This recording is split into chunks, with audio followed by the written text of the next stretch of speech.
Sir, पहला सवाल तो कैप्टन अयूब खान से ही जुड़ा हुआ है। कैप्टन अयूब खान के बारे में बताएं कि सियालकोट की लड़ाई में क्या उनका योगदान रहा, और उसके बाद जब उनको वीर चक्र मिला तो 25 बीघे जमीन जो दी राजस्थान सरकार ने, उसका और क्या हुआ, उन्होंने नहीं लिया, क्या किया, इस बात जी।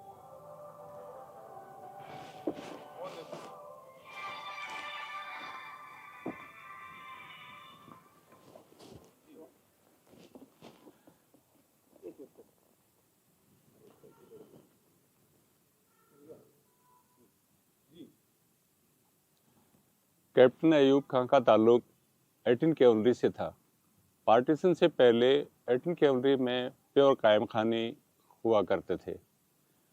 पार्टीशन के बाद में उसमें HM यानी हिंदुस्तानी मुसलमान जिनको कहते हैं वो आ गए। अयूब खान का एनरोलमेंट आर्मी में 1952 में शायद हुआ, एग्जैक्ट डेट मुझे याद नहीं। 1965 में इंडो पाक वार में उनका सियालकोट सेक्टर में बहादुरी के कारनामे उन्होंने किए।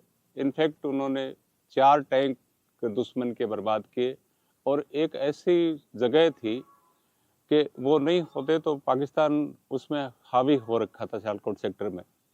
अयूब खान की बहादुरी इतनी रंग लाई कि सारा युद्ध का नक्शा ही बदल गया। उसके बाद में भारत सरकार ने उनको वीर चक्र से सम्मानित किया, और वीर चक्र एक छोटा मोटा अवार्ड नहीं, ऑनर्स अवार्ड्स में बहादुरी की श्रेणी में तीसरे नंबर पे वीर चक्र आता है। अयूब साहब का क्या कि रिसाले में पलटन कम हुआ करती थी, जो इन्फेंट्री है पहले रिसालों का ही ज़्यादा दबदबा रहता था। घुड़सवार हुआ करते थे, और घुड़सवारी में कायम खानियों की जहाँ तक बात करें, पूरे इंडिया की 16 रेजिमेंटों में कायम खानी थे। पार्टीशन आते आते 3 रेजिमेंटों तक सीमित हो गए, और पार्टीशन में तीनों रेजिमेंट भी पाकिस्तान चली गई, वो भी फोर्सिबली। ये लोट रह गया था। जब अयूब खान साहब और उनके दीगर साथी भर्ती हुए तो तब ये भी सिफारिश की गई जनरल साहब से, चीफ ऑफ आर्मी स्टाफ से, कि भाई हमें कायम खानी। तो सरकार को कई ये मुगालता था कि सारे के सारे कायम खानी पाकिस्तान चले गए, लेकिन यहाँ झुंझुनू से और दीगर एरिए जहाँ पे कायम खानी बहुल इलाके हैं, सिकर है, चूरू है, वो कायम खानी इकट्ठे होके गए कि नहीं, केवल 90% तो यहाँ पे है, 10% कायम खानी गए हैं, और वो भी फोर्सिबली गए थे। फोर्सिबली इन द सेंस कि 10 यूनिटें थी, उनमें इन्फेंट्री और जाट रेजिमेंट सारे करके, ग्रेनेडियर्स की कुछ एक बटालियन, जहाँ कायम खानी कंपनियां स्क्वाड्रन थे, फोर्सिबली भेज दिए गए। उनकी जाने फौजियों की कोई इच्छा ऐसी थी नहीं। अल्टीमेटली ये जहाँ तक अयूब खान साहब के बारे में पूछा है, अयूब खान साहब के साथ में लगभग 17-18 कायम खानी पहली मर्तबा आज़ादी के बाद भर्ती हुए थे, और उनको मौका मिला इस में लड़ाई में 1965 में लड़ने का। हालांकि 1962 वार में भी चाइना के साथ में था, कायम खानियों का रोल अलग था, लेकिन उस वक्त वो 4 ग्रेनेडियर थी, उसमें भी प्योर कायम खाने नहीं थे, और 18 कैवलरी में भी प्योर कायम खाने नहीं थे।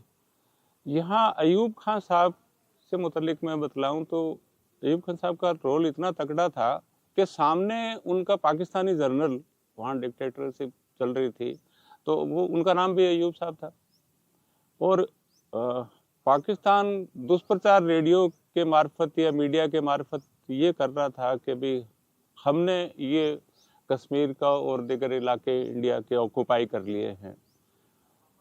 ऐसा ग्राउंड लेवल पे था नहीं, लेकिन ये जो टेरेन थी, ये इलाका था, वो ऐसा था कि अगर ये रेजिस्टेंस नहीं देते पाकिस्तान को तो उनका एक पूरा का पूरा डिवीजन अंदर आ रहा था।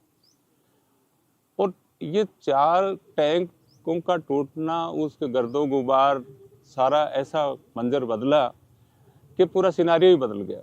आखिरी तक तो ये भी है कि भी ठीक है कि आई एम नॉट श्योर, एक टैंक तो पाकिस्तानी छोड़ छोड़ के भाग गए, तो वो अपने इंडिया के टैंक से और टोचन करके यहाँ पे ले आए। और उसके बाद तो अयूब खान साहब के बारे में, क्योंकि मैं खुद, मुझे इसलिए पता है कि मैं भी बाद में भर्ती हुआ तो सेना में 18 कैवलरी गया था। बाद में फिर नई एक कायम खानी स्क्वाड्रन 73 आर्मर्ड में रेज हुआ, तो वहाँ हमें ट्रांसफ़र कर दिया। लेकिन मैं उनसे काफ़ी जुड़ा हुआ हूँ, धनूरी के लिहाज से भी, नुआ के लिहाज से भी, रिश्तेदारी के लिहाज से भी। तो अयूब खान साहब को वीर चक्र मिला, और कैसे और कितने अयूब खान हैं इस इलाके में जिनको वीर चक्र मिला है? मतलब अयूब खान से मेरा मतलब है कि अयूब खान की तरह जो कायम खानी कम्युनिटी में पार्टीशन से पहले 50 ऐसे योद्धा थे जिनको OBI, order of British India, और IDSM, Indian defence service medal, जो इक्विवेलेंट टू वीर चक्र था, लगभग 50 से ज़्यादा अधिक मेरी इस किताब में भी उनके बाकायदा नाम प्रूफ के साथ दिए हैं। आज़ादी के बाद में 71 की लड़ाई के 5 वीर चक्र और हैं कायम खानी कम्युनिटी के। उसमें 5 में एक तो 14 ग्रेनेडियर है। 14 ग्रेनेडियर में भी काफ़ी बहादुरी का काम किया था। उनमें एक महमूद हसन हैं, मेजर महमूद हसन धनूरी गांव के, जो उनको एक पाकिस्तान के अंदर जाके 7-8 किलोमीटर, दिसंबर 7 तारीख थी, 7 और 8 की रात्रि, तो वहाँ अटिया करके एक पोस्ट है, वो कंपनी कमांडर थे, तो वो टास्क मिला था, उसको बर्बाद किया और उसी के एवज उनको वीर चक्र के लिए नामित कर दिया गया। लेकिन 13 की रात्रि और 14 तारीख को, अभी 2 दिसंबर 1971 में, एक दूरचिया करके पोस्ट है, वो ऐसी कठिन वो टास्क था, वो 14 ग्रेनेडर को दिया गया। वो डेल्टा कंपनी कमांड कर रहे थे। एक्चुअली चार्ली कंपनी वहाँ पे कायम खानियों की है, प्योर कायम खानी। तो वो इतनी भीषण लड़ाई थी कि उनके सामने इधर तो 14 ग्रेनेडियर रहेगी, और वहाँ पे कई इलाके में जिन्होंने सपोर्ट करना था, एक राजपूत कंपनी ने, वो माइन बिछे हुए थे, वो उनके सपोर्ट में चार्ली कंपनी अपने दिए हुए टास्क पे पहुंच गई थी, लेकिन दूसरी कंपनियां उनके सपोर्ट में पहुंच नहीं पाई, और सामने से भी बहुत रेजिस्टेंस हो रहा था। और आप देखिए कि इतनी भीषण लड़ाई थी उस वक़्त की, वहाँ पे दूरचिया डे भी मनाती है 14 ग्रेनेडियर, तो उनके 44 जवान शहीद हो गए, और जो 44 जवान शहीद हो गए तो उनमें 28 कायम खानी जवान उस कंपनी के, और मेजर साहब अगर कायम खानी गिने तो 29वां, और बाकी 6 ऑफिसर उसमें शहीद हो गए थे इंडियन आर्मी के, यानी 14 ग्रेनेडियर के, और 4 देशियों शहीद हो गए थे। ऐसी भीषण लड़ाई, हालांकि और भी रिकॉर्ड है, गुजर रेजिमेंट, गुजरों के जो एक कंपनी है, जाट रेजिमेंट का भी है, सिखों का भी है 71 की लड़ाई में, तो लेकिन और उसके अलावा एक वीर चक्र तो महमूद साहब को मिला, महमूद हसन साहब को। 3 वीर चक्र कायम खानियों को और मिले। बांग्लादेश जब अस्तित्व में आया, उस टाइम पे 5 ग्रेनेडर में कायम खानियों की एक कंपनी थी, उसमें उनका बहुत बहादुरी का रोल था, और वहाँ पे जब लीडिंग रोल पे चल रहे थे, ये बात नवंबर की है, क्योंकि आपको पता होगा मुक्ति वाहिनी और ये सारा वो लड़ाई ऑफिशियली तो ये 3 दिसंबर से युद्ध घोषित हुआ था, और 16 को विक्ट्री हो गई थी। 16 को नक्शे पे, दुनिया के नक्शे पे बांग्लादेश आ चुका था, लेकिन ये लड़ाई मुक्ति वाहिनी के मार्फत और इंडियन आर्मी के सपोर्ट से पहले से चल रही थी। तो ये नवंबर में लगभग 11 को जब 5 ग्रेनेडियर को एक टास्क दिया गया कि अमुक इलाका ये है बांग्लादेश में, आपको कैप्चर करना है, तो जो कंपनी बढ़ रही थी तो उसमें श्यामवीर सिंह, मेजर श्यामवीर सिंह राठौड़ उसका नेतृत्व कर रहे थे कायम खानी कंपनी का, और वो लीडिंग में थी, लीडिंग रोल पे दिया गया। बाकी कंपनीज रियर में थी, उनके सपोर्ट में थी, बाद में उनका रोल था। कायम खानी कंपनी जो बढ़ती जा रही थी तो देखा कि LMG के 3 तरफ से LMG के फायर आ रहे हैं, और वो LMG इतनी खतरनाक थी कि 12 जवानों की कैजुअलिटी, जिसमें 6 तो शहीद यानी डेड डिक्लेयर हो गए थे, और 6 जैसे तैसे करके उनको जख्म पर थे। अब टास्क ये था, शहबाज खां सीनियर रेशियो थे, मेरे खुद के काम के कि यूनुस खान नायब सूबेदार, वो भी एक ट्रुप का अपनी टुकड़ी का नेतृत्व कर रहे थे।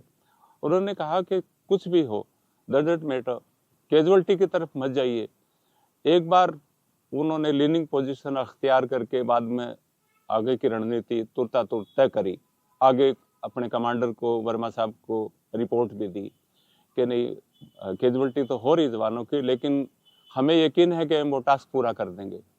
तो 3-4 जवान सेलेक्ट करे, उन्होंने ग्रेनेड लिए, और जहां से LMG उनके मोर्चों में से आ रही थी वहीं ग्रेनेड फेंके, और ग्रेनेड फेंक के जहां से जो आ रही थी LMG उसको बर्बाद कर दिया। लेकिन इस दौरान उनकी जो ग्रेनेड फेंक रहे थे या जिन्होंने कैजुअलिटी उन्होंने बर्बाद किए उनके मोर्चे को, दुश्मन के मोर्चे को, उनकी शहादत होगी। तो 3 लड़कों को वहाँ पे वीर चक्र से बाद में सम्मानित किया गया, और जो श्यामवीर सिंह राठौड़ कर्नल साहब हैं, वो खुद उनको भी वीर चक्र से सम्मानित किया गया। इसी बीच एक घटना भी घटी कि मुराद करके खारिया का लड़का था, नागौर का, उसने जब उसका मोर्चा बर्बाद किया तो उसने देखा कि बर्बाद के बाद में थोड़ा जख्मी हो गया, उसको भी कोई ब्रुशेज यानी कुछ चोटें लगी थी। जख्मी हालत में देखा कि 2 पाकिस्तानी और श्यामवीर सिंह राठौड़ साहब की तरफ से संगीन लेके और उनको मारने की कोशिश कर रहे हैं। कोशिश क्या, ऑलमोस्ट उनके नज़दीक तक पहुंच गए। तो वो एक दिन अपनी खुद की सीना लगा दिया और संगीन जो आती है बिल्कुल वो अपने सीने पे ले ली। इस तरह मेजर साहब की जान बचाई, लेकिन वो खुद इस घटना के दौरान वो शहीद हो गया। तो मुराद खान खारिया के थे, एक बीकानेर के थे रफ़ीक नाम करके, उनको भी वीर चक्र से सम्मानित किया गया। और एक लड़का और था जिसको जो LMG कंट्रोल कर रहा था इंडिया की तरफ से, उनको भी वीर चक्र से सम्मानित किया। और वहाँ पे क्या कि जो युद्ध जब ट्रेजेडी ये अपनी नीति रणनीति बना रहे थे, तो तब उन्होंने आर्टी फायर कवरेज मांगा, यानी बड़ा टैक्टिक्स के साथ में और बड़ा बहादुरी का। और ये भी ऑन रिकॉर्ड है कि कायम खानी पार्टीशन के बाद यानी आज़ाद भारत में इतनी बहादुरी से जो 5 ग्रेनेडियर के कायम खानी कंपनी ने रोल अदा किया है, आज तक तो इतिहास में है नहीं। रजवाड़ों के जमाने से जब उस समय करते थे सर्व और अब जो कर रहे, कुछ परिवर्तन आया है, अंतर आया है समुदाय के अंदर में, रीति रिवाज में, रहन सहन में, सांस्कृतिक चीजों में कुछ अंतर आया है? कायम खानियों में एक चाय लेते हुए बोलिए सर, आराम से बोलिए, बहुत लंबी बात है। हाँ नहीं, हिस्ट्री के पार्ट की तरफ जाओ तो तब ये बाकी का पार्ट है ना अपने आप ही कवर हो जाएगा। ये क्वेश्चन फिर से ले लेंगे,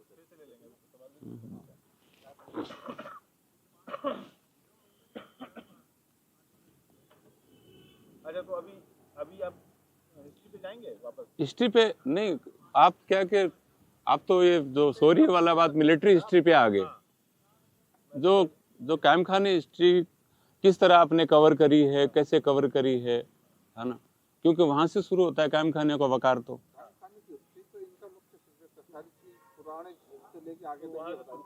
हाँ, क्योंकि हो सकता है कि कई कायम खानियों की मैं ऑफ द रिकॉर्ड आपको बतलाऊं कि हिस्ट्री का पार्ट ये मेरे हाथ में किताब है। हम लोग हालांकि ये भी हिस्सा हैं, चाहे इस्माइल साहब हो, मुजफ्फर खां हो, उससे पहले मेरे गांव के एक सुप्रीम कोर्ट के वकील साहब थे, एजाजुल नबी खां, आजी साहब थे, इनके सगे बड़े